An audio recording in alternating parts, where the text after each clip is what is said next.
Dear student, आज हम लोग क्लास 12 के लिए एक टॉपिक है बहुप्रभाविता, प्लियोट्रॉपी, उसको जानेंगे। क्या है प्लियोट्रॉपी? वंशागति का आणविक आधार भाग से ये है आपका।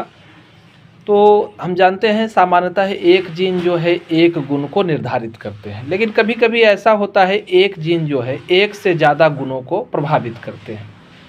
तो जब एक जीन एक से ज़्यादा गुण को प्रभावित करे तो ऐसी स्थिति को ही हम लोग क्या कहते हैं? प्लियोट्रॉपी कहते हैं, है ना। अब प्लियोट्रॉपी को हम लोग समझे कैसे, कहाँ कहाँ देखने के लिए ये मिलता है हमारा।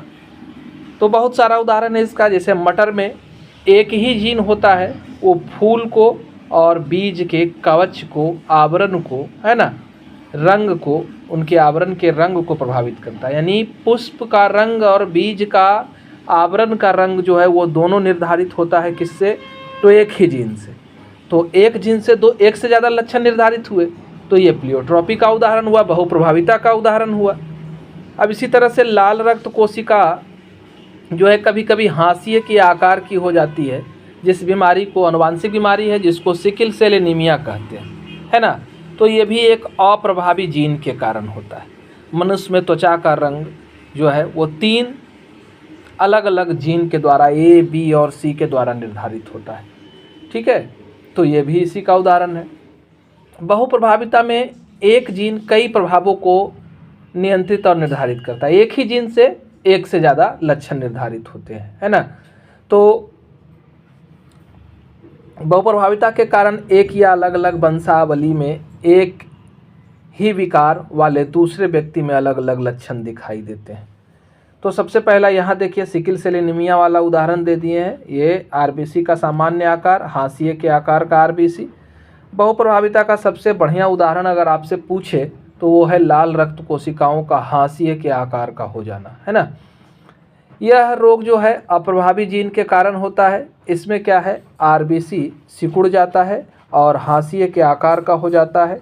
जिन बच्चों में ये होमोजाइगस कंडीशन में होता है, समयुग्मजी कंडीशन में, मतलब दोनों एलील एक समान होते हैं, उनमें बहुत ज़्यादा रक्तस्राव होता है और इसके कारण उनकी मृत्यु हो जाती है ना।